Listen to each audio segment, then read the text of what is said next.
Iya, tema hari ini adalah saat merasa hancur. Ya, saya diberikan tema ini dengan narasi antara lain adalah untuk kita mengalami kehancuran dan melalui pengalaman itu kita menjadi pribadi yang sesuai dengan rancangan Tuhan, itu ya. Dan kesetiaan kita juga semakin teruji pada saat situasi kita tidak baik. Pengenalan kita pun akan semakin dalam. Kira-kira begitu yang menjadi tujuan tema. Kita akan membaca bagian firman Tuhan dari Mazmur 34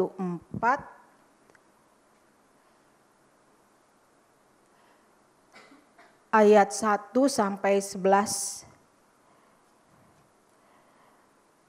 Baiknya kita baca bergantian, boleh ya, yang pria dan yang wanita. Nanti yang pria ayat yang pertama, kemudian selanjutnya yang wanita, terus begitu bergantian sampai ayat 11. Baik, silahkan dimulai kaum bapak, kaum pria, 1, 2, 3.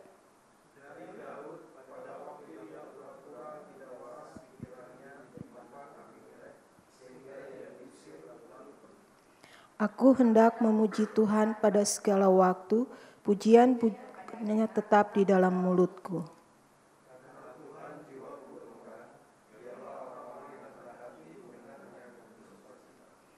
Muliakanlah Tuhan bersama-sama dengan aku, marilah kita bersama-sama memasyurkan namanya.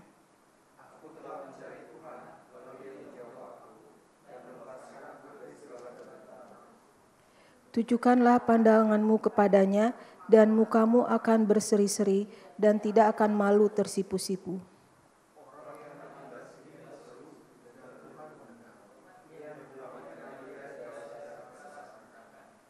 Malaikat Tuhan berkemah di sekeliling orang-orang yang takut akan Dia, lalu meluputkan mereka.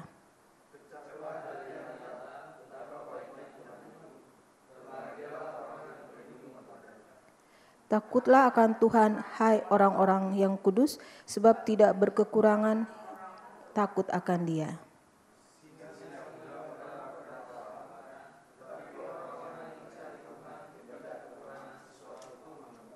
Ya, terima kasih. Penulis Mazmur ini adalah Daud ya. Orang sering mengatakan bahwa semua Mazmur ditulis oleh Daud, padahal tidak ya. Dia banyak menulis Mazmur dan salah satunya adalah Mazmur 34. Mazmur ini ditulis berdasarkan pengalaman ketika dia sedang dikejar-kejar oleh Saul. Saat itu Daud sebetulnya adalah orang kepercayaan tadinya. Dia selalu memenangkan peperangan-peperangan, dia seperti kepala pasukan begitu. Dan karena dia selalu menang gitu dan dia terlihat menjadi naik daun dan orang-orang memuji dia. Kemudian Saul menjadi cemburu, ya. Kemudian timbul rasa benci dan timbul rasa ingin membunuh. Awalnya Saul itu coba memakai tangan orang, tapi lama-lama dia kejar sendiri, sehingga Daud akhirnya lari dan dia meninggalkan tempatnya, tempat tinggalnya. Kemudian dia dikejar terus oleh Saul. Situasi yang terjadi yang melatar belakangi Mazmur ini adalah ketika dia dikejar, tiba-tiba dia berhadapan dengan seorang raja yang pernah dia kalahkan, yaitu di sini dikatakan Abimelekh gitu ya. Jadi takut ya, di belakang ada Saul, di depan ada orang yang mengejar dia. Jadi di dalam kegentaran itu dia berpikir apa yang dia harus lakukan. Di ayat pertama dikatakan Daud berpura-pura tidak waras sehingga akhirnya dia bisa melepaskan diri dari Abimelekh. Kita melihat gitu di dalam kehidupan Daud sampai saat ini ya, sampai saat ketika dia dikejar, kita melihat dia banyak mengalami permasalahan ya. Dia banyak mengalami pergumulan, ketakutan, kegentaran.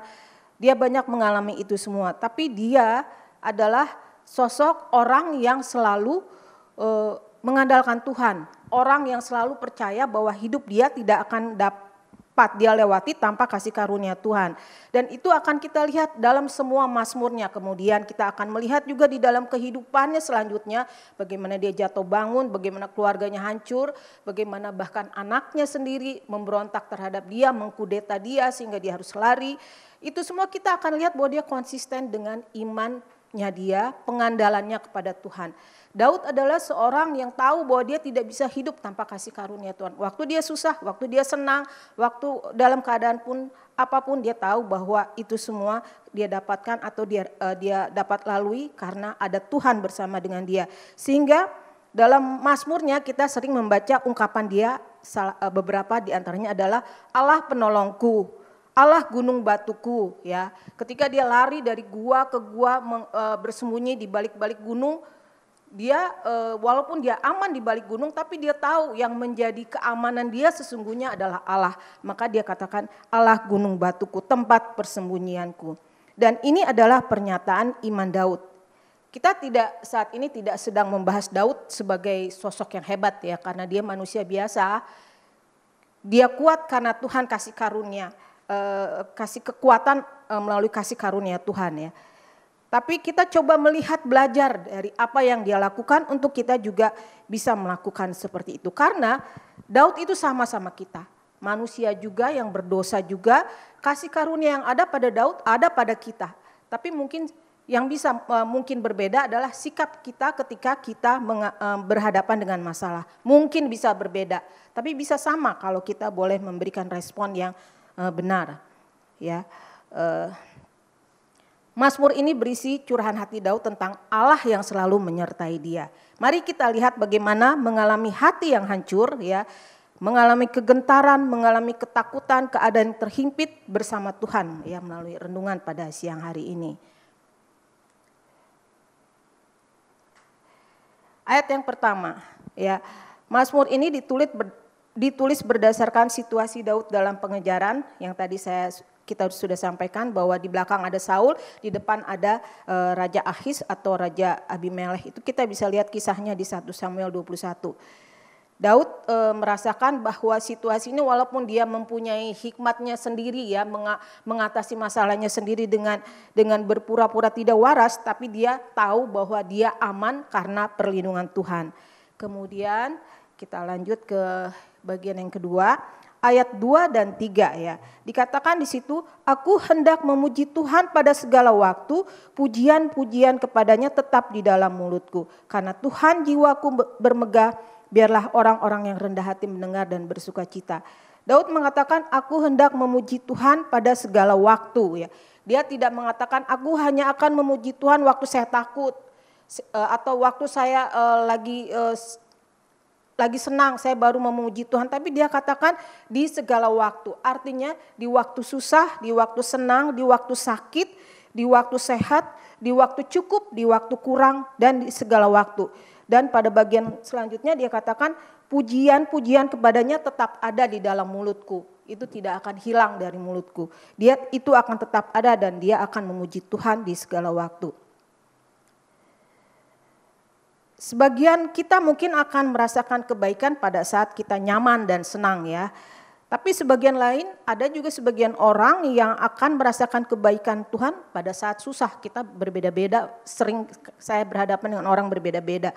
Tapi ada juga yang mampu merasakan kebaikan Tuhan di semua situasi. Dan ini yang harus kita pelajari sekarang, bahwa kita mampu merasakan kebaikan Tuhan tidak pada saat kita merasa hancur saja, tapi juga pada saat kita senang, Tuhan juga baik di situ. Maka dikatakan God is good all the time ya. Sejatinya Tuhan bersama-sama dengan kita di puncak sejatinya Tuhan yang bersama dengan kita di puncak gunung adalah Tuhan yang sama yang bersama kita di lembah ya. Tuhan yang menolong kita kemarin, dia juga yang menolong kita hari ini, besok. Tuhan tidak berubah dulu, sekarang, dan selamanya ya.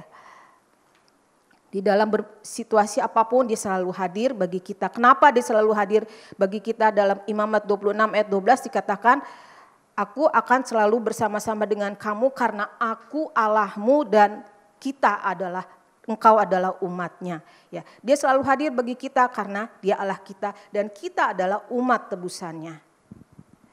Kemudian pada bagian selanjutnya ayat 4 dikatakan, muliakanlah Tuhan bersama-sama dengan aku, marilah bersama-sama memasyurkan namanya. Nah ini adalah yang harus kita pelajari di sini ya. Daud memuji nama Tuhan, dia bilang aku hendak memuji Tuhan pada segala waktu. Lalu pada ayat 4 dia katakan, muliakanlah Tuhan bersama-sama dengan aku. Artinya dia mengajak orang lain yang ada di sekitar dia untuk bersama-sama memuji Tuhan. Mari kita bersama-sama memasyurkan namanya.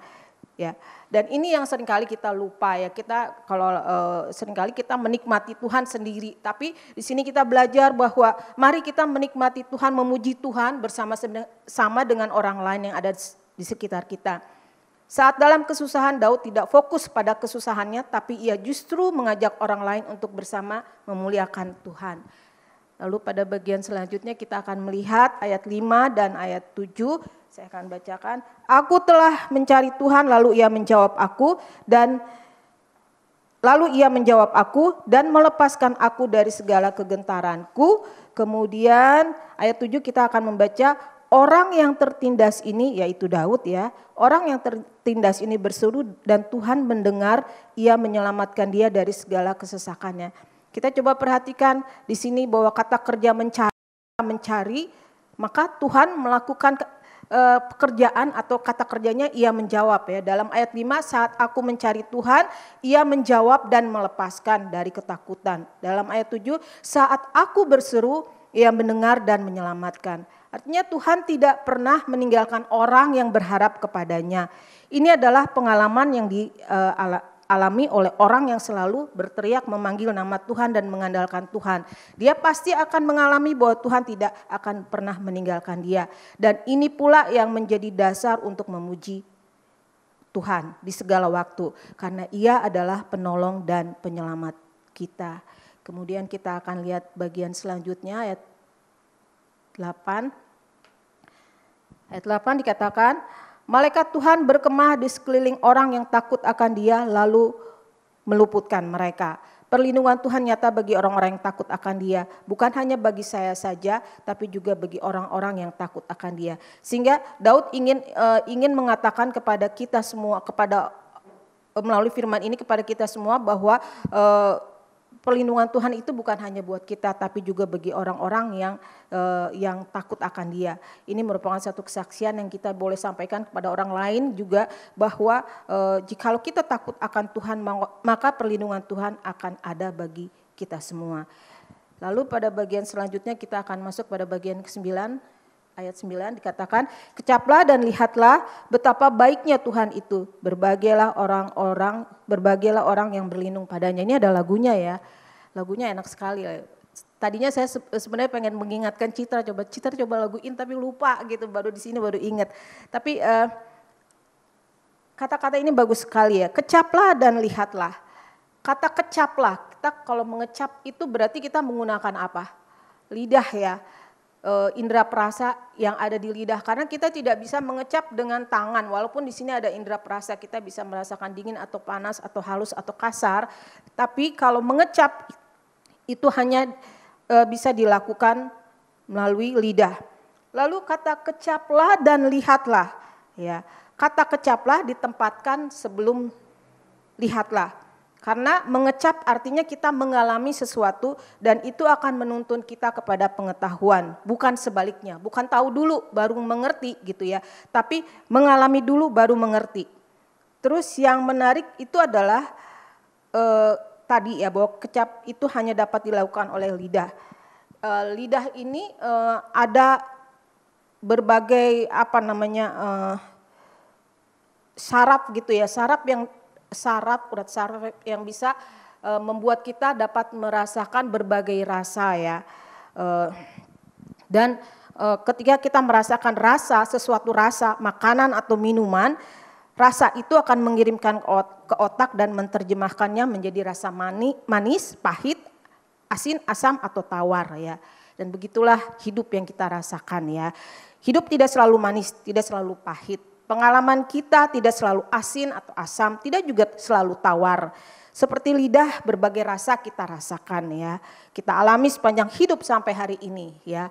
Saya mungkin yang paling banyak umurnya di ruangan ini ya.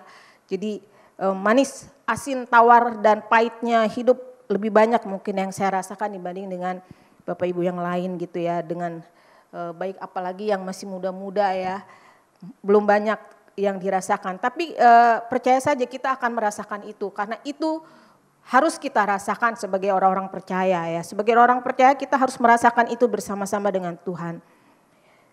Daud mengalami berbagai pengalaman di dalam hidupnya dan dia merasakan dan melihat jelas campur tangan Tuhan. Inilah yang disampaikan oleh ayat ini, agar kita juga tiba pada pengetahuan yang sama, yaitu betapa baiknya Tuhan itu. Saat hidup sedang manisnya, maka kita mudah mengucap syukur. Tetapi pada saat pahit, apakah kita juga mudah mengucap syukur? Padahal Tuhan ada bersama dengan kita saat kita juga sedang mengalami asinnya hidup, pahitnya hidup, tawarnya hidup. Tuhan ada bersama dengan kita. Tuhan bersama dengan kita dan memberikan kekuatan, Dia tidak meninggalkan kita. Karena dikatakan tadi bahwa saat kita mencari Tuhan pasti menjawab. Jangan karena Tuhan tidak menjawab saat kita lagi susah, hancur, kita berteriak minta tolong dan mungkin Tuhan kita anggap tidak menjawab. Lalu kita bilang, Tuhan di mana kamu? Di mana engkau Tuhan? Terus, atau kita bertanya, Tuhan mengapa engkau izinkan saya mengalami ini? Pernah ada yang begitu? Yang muda-muda khususnya mungkin lagi baru patah hati, terus kemudian Tuhan di mana engkau, kenapa engkau biarkan saya patah hati? Ya.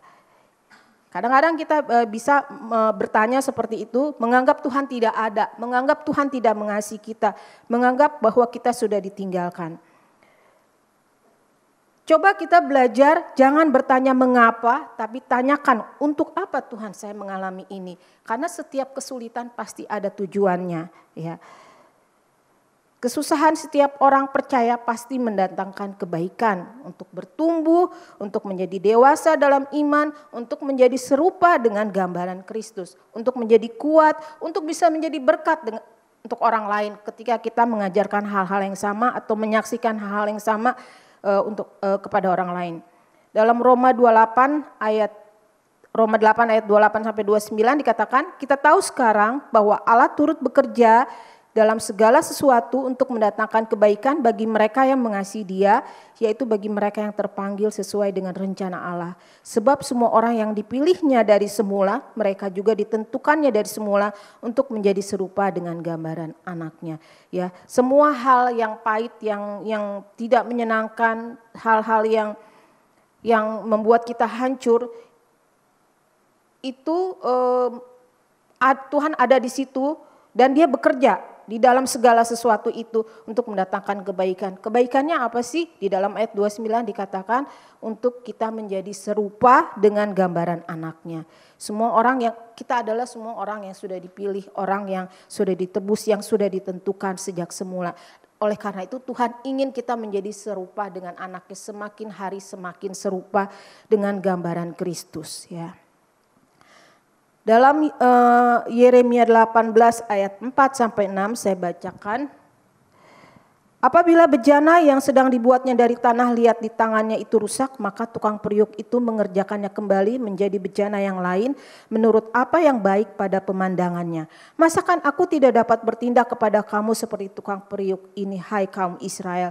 Demikianlah firman Tuhan. Sungguh seperti tanah liat di tangan tukang periuk, demikianlah kamu di tanganku, hai kaum Israel.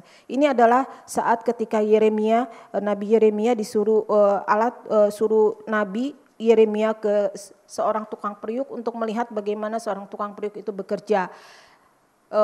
Dan ini untuk menjadi alat peraga untuk kita semua gitu ya, bahwa kita ini adalah tanah liat ya yang sedang dibentuk oleh Tuhan dan bahwa Allah adalah tukang periuknya. Waktu kita dibentuk dan bentuknya rusak, Tuhan akan mengubah itu kembali.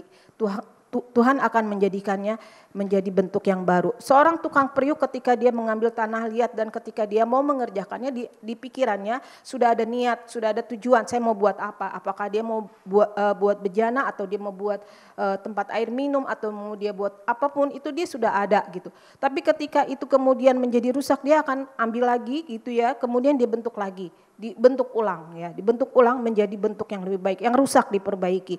Dan itu adalah gunanya semua kesulitan yang kita hadapi. Kita mengalami pembentukan ulang, kita mengalami istilahnya apa ya, di restart kembali gitu ya. Kita dibuat seperti baru kembali sehingga tujuan awalnya bahwa kita berguna dan menjadi seperti Kristus itu tercapai ya.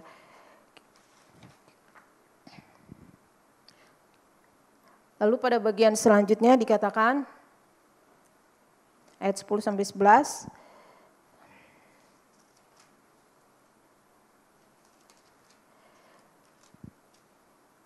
Takutlah akan Tuhan hai orang-orangnya yang kudus, sebab tidak berkekurangan orang yang takut akan Dia. Singa-singa muda merana kelaparan, tetapi orang-orang yang mencari Tuhan tidak kekurangan sesuatu pun yang baik ya. Orang-orang yang takut akan Tuhan tidak akan kekurangan sesuatu yang baik pada pandangan Tuhan, sehingga tidak ada alasan untuk mengeluh. Sesuatu yang baik ini tentu adalah sesuatu yang baik pada pandangan Tuhan. Kita akan berpikir bahwa orang-orang yang tidak takut akan Tuhan tidak akan kekurangan. Itu tidak berhenti di situ, tapi tidak kekurangan sesuatu yang baik, yang Tuhan pandang baik. Sehingga itu bisa saja bukan sesuatu yang kita pandang baik, karena Tuhan yang lebih mengerti apa yang terbaik untuk kita, dan dengan demikian kita juga tidak punya alasan untuk mengeluh. Ya. Kita masuk dalam kesimpulan ya, dan sekaligus aplikasi ya. Saya agak cepat ya. Kesimpulan dan aplikasi yang kita dapat dalam pembahasan pada siang hari ini, kesusahan adalah tanda berkat Tuhan. Pasti banyak orang yang kurang setuju kalau dibilang kesusahan adalah berkat. Semua akan setuju kalau dibilang kesenangan, kesehatan, kecukupan, kekayaan itu adalah berkat. Tapi kita belajar di sini kalau kesusahan adalah berkat, karena kesusahan akan membuat kita terbentuk sesuai dengan rencana Tuhan, dan itu adalah berkat. Tujuan Tuhan selalu saya mengatakan bahwa tujuan Tuhan bagi setiap kita orang percaya adalah bersama-sama dengan Dia di dalam kekekalan. Untuk bersama dengan Dia kita harus sempurna. Untuk bersama dengan Dia kita harus sesuai dengan bentuk yang Dia rencanakan semula. Dan kesulitan itu akan membuat kita seperti itu, akan memenuhi rencana Tuhan di dalam hidup kita. Maka kesusahan adalah tanda berkat Tuhan. Ada sebagian orang yang mampu untuk bersyukur ketika dia sulit. Contohnya Daud ya. Kiranya kita juga belajar seperti itu ya. Ketika sulit kita mampu bersyukur. Bersyukur dengan tulus hati. Bersyukur di hadapan Tuhan. Ketika sulit kita tidak rame di sosial media ya. Ya banyak yang begitu ya. Walaupun itu juga saya nggak bilang itu salah. Tapi lebih baik kita meratap di hadapan Tuhan ya. Ketika susah kita menjerit seperti Daud katakan tadi. Menjerit bersama di hadapan Tuhan dan bersama dengan orang-orang lain. Ada ayat firman Tuhan mengatakan menangislah bersama orang yang menangis dan bersukacitalah bersama dengan orang yang bersukacita. Artinya kita mengalami semua jatuh bangunnya dengan orang-orang di sekitar kita yang juga akan bertumbuh bersama dengan kita. Bisa jadi itu adalah orang-orang persekutuan, orang-orang di dalam pelayanan, orang-orang dekat, keluarga. Baiknya kita melakukan itu bersama-sama dengan mereka. Dengan mampu menghadapi masalah bersama Tuhan seperti yang disampaikan di atas, bahwa Tuhan menyertai, memberi kekuatan, menopang dalam setiap kesusahan. Mari jangan hadapi kesusahan sendirian. Jangan hancur hati berkepanjangan. Susah boleh ya, bukan yang gak boleh susah. Merasa hancur boleh, tapi jangan panjang-panjang, jangan lama-lama, jangan putus asa oleh karena kesulitan. Sekalipun masalah ada dan sepertinya Tuhan seperti diam saja, bertahan dan pegang janjinya bahwa Dia tidak meninggalkan. Tuhan tahu loh kesulitan kita apa. Tuhan tahu bahwa kita batas mampunya seperti apa. Dia tahu lemah-lemah kita di bagian apa. Dan Dia ada di situ bersama dengan kita. Dia tidak akan pernah meninggalkan kita ya. 1 Korintus 10 ayat 13b mengatakan, pada waktu kamu dicobai, Ia akan memberikan kepadamu jalan keluar sehingga kamu dapat menanggungnya. Ini bagian ini sangat menarik kalau kita coba perhatikan ya. Pada waktu kamu dicobai, Ia akan memberikan kepadamu jalan keluar. Jalan keluar itu bisa berupa kekuatan, bisa berupa pertolongan dalam bentuk lain. Tetapi bukan masalahnya yang dilepaskan dari kita. Bukan pencobaannya yang dilepaskan dari kita. Sehingga dikatakan sehingga kamu dapat menanggungnya. Kita harus tetap menanggungnya. Tanggung semua apa yang Tuhan izinkan untuk kita tanggung. Jangan kita berdoa, Tuhan saya nggak mau mengalami ini, lepaskan ini dari saya. Kalau Tuhan tahu kita mampu, lewati bersama dengan Tuhan. Tapi Tuhan pasti tidak akan meninggalkan, dia akan memberikan kekuatan. Dia ada bersama dengan kita ketika kita setiap detik saat kita sedang merasa susah. Dia ada bersama dengan kita, memberikan kekuatan waktu demi waktu. Yang selanjutnya adalah, mari muliakan Tuhan, ucapkan syukur, dan biarlah orang-orang lain dapat melihat hadirnya Tuhan dalam susah dan senangnya kita. Ya, Tuhan dimuliakan dan orang lain yang ada di sekitar kita diberkati. Bagian selanjutnya, saat kita berseru dan mencari Tuhan, dia pasti menjawab dan menolong. Ini janji dia, pegang ya, pegang janji dia. Jangan sampai ragu. Ini janji dia. Ini yang dikerjakan oleh Daud. Seperti tadi saya katakan, kita tidak sedang membahas kehebatan Daud. Tapi kita bisa belajar, dia selalu taat dan setia pegang janji Tuhan. Dan dia tidak pernah ragukan itu. Dan kita bisa juga belajar seperti itu melalui firman Tuhan ini. Lihat ayat 19 dikatakan bahwa Tuhan itu dekat kepada orang-orang yang patah hati. Dan ia menyelamatkan orang-orang yang remuk jiwanya. Ya. Tuhan itu dekat kepada orang-orang yang patah hati, artinya dia tidak meninggalkan kita, ya. Dan percaya saja bahwa dia memberikan kekuatan pertolongan. Kecaplah dan rasakan, nikmati, ya. Alami semua rasa yang ada dalam hidup kita dan alami bahwa Tuhan itu baik, ya. Oke, saya akan menutup bagian ini dengan